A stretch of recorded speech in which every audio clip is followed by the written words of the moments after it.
Union View. The Union View. Gonna make it work. Our unions make it work. The Union View. Hello, welcome to the Union View. I'm your host, Gina Miller, and today our topic of discussion is why unions are necessary. Today, my guests are Vicki Owens, a retired active union member, and Carolyn Smith, also a retired and active union member. Welcome, Carolyn, and welcome, Vicki. I'm so happy you were able to make it to the show. How you doing today? Fine. Great. Just fine. Great. Thank you. Great. I'm so happy you were able to make it and hang out with us while we, do this this show. And as I said, the topic today is why unions are still necessary. And I know you both are retired union members, and not only are you retired from your work, but you haven't retired from union activity. So, Carolyn, talk to me about being an active retired union member. Well, one of the things that I can tell you is I'm a young retired member. I just recently retired about 6 months ago. Well, actually, I say it's almost 8 months ago. And I find myself more busy now than I was when I was working as a delegate in the hospital. So, I mean, I spend more time at 43rd Street than I do in my house. That's good. But it's exciting. That's good. That's good. Now, Vicki, you are a retired union member, and how many years have you been retired so far? I retired in 2003. Okay, so that's very active, and working with my union in Raleigh, campaigning. Yeah. That's my thing. Right. And still active. Yes. Now, since Carolyn is the baby of the retirees at this point, 8 months ago, and you've been retired over 8 years, I would gather that you probably are the one and the reason why Carolyn spends more time at the union now than she does at home, right? Yes.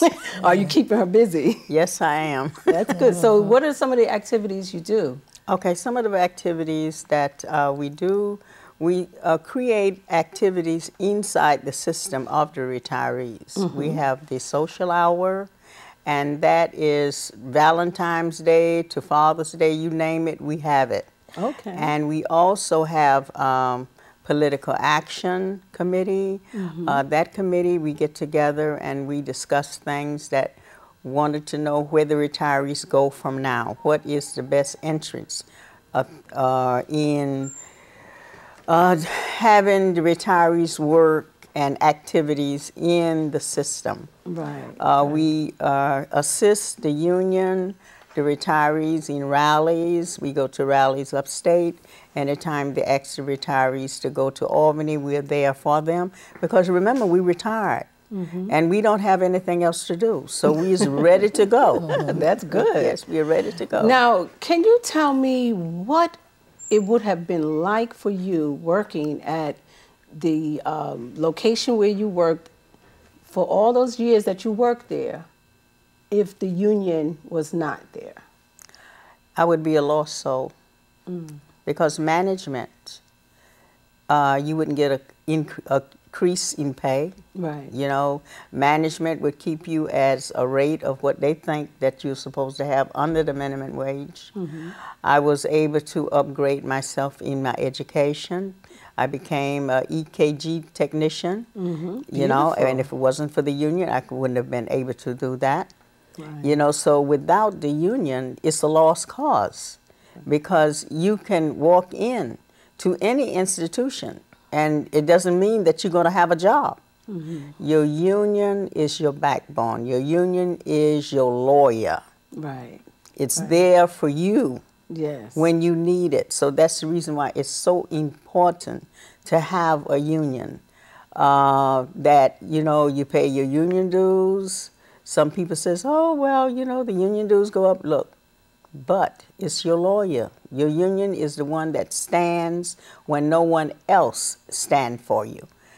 Being a delegate, I'm on the member side. not on management side. So we always there for the members. And that's the difference of having a union. It's protect you. Yes.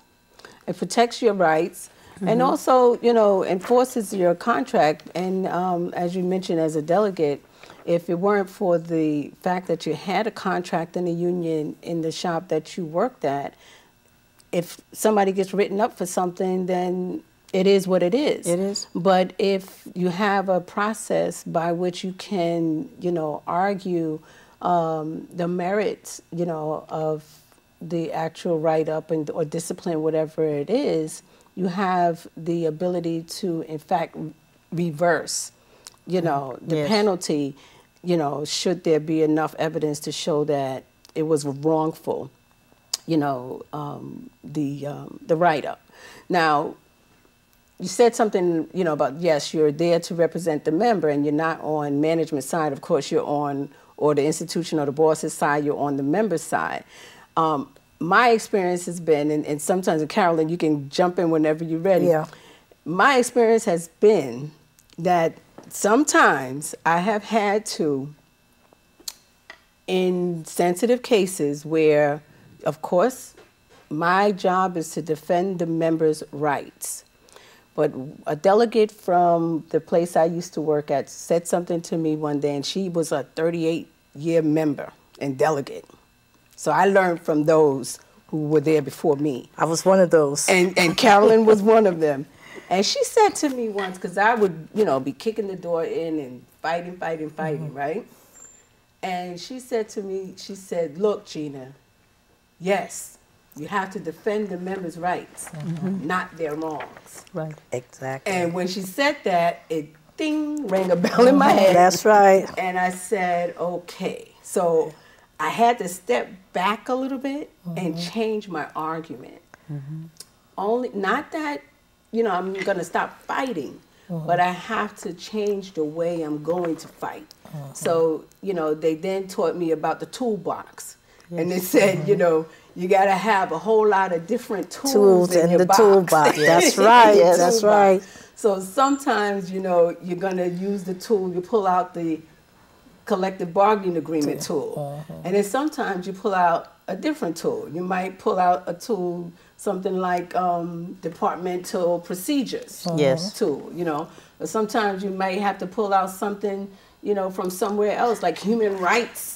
You know, exactly. Or else you may have to. Human rights. You know, it gets deep sometimes. It does. But when a person is, you know, is not in the right, you know, you have to know when to what? Pull out that James Brown cape and say, please, please, please.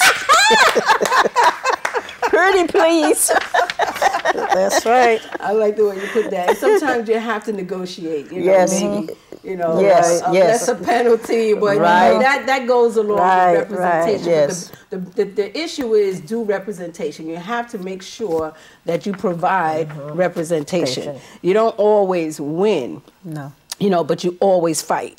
You know, so you know, my mother used to say, you know, I might not win the fight, but you're gonna know you was in a fight. Yes. You know, And you're gonna learn. And you're gonna learn from it. That's right. You're gonna learn from it because by being in the fight and learning, it gives you an idea. It sets you up where you could create a new type of strategy, or you could see it from a different approach of how to handle the situation. Right. That's right. Yeah, I could remember somebody that I had to represent, and I had no idea what I was dealing with because someone else gave me this particular person. When I sat down in the room to represent this person, her manager brought out a dictionary. I said, it looked like a dictionary. I said, what is this? This is her file. Whoa. Ooh. And so I sat there and I looked at it and I said, well, give me time out. I need to go outside and talk with this person first, and then we'll come back. And I explained to her, your file is thick. I haven't even looked at it. And I know that it all can't all be the fault of the manager. I said, we might have to sit down here because the thing is big, and we have to